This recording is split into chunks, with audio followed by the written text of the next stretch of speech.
Cell SC ST employees federation पक्षरु विश्व आदिवासी दिवस सिविक सेंटर ठारे पालित।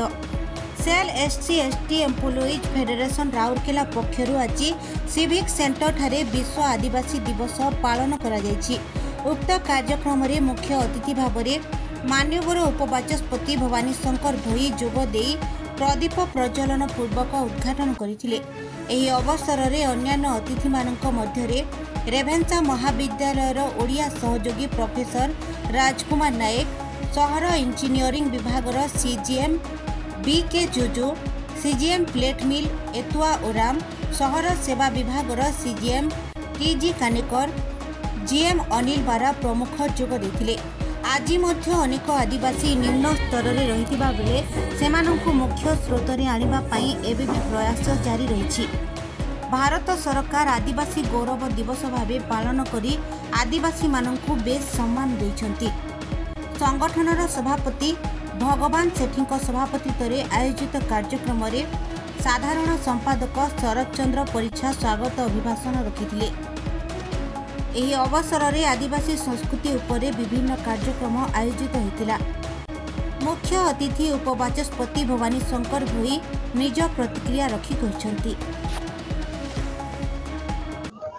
SAIL SC and ST employee federation तरफ हमर राउरकेला स्टील प्लांट ऑर्गेनाइज करिछि, जेउटा कि आमे अंतर्जातीय आदिवासी दिवस तथा international indigenous day peoples day रे आमे आसीछु, जेंटा कि हमर आदिवासी मानकर पई जे आमे विभिन्न प्रकार आज भी टिके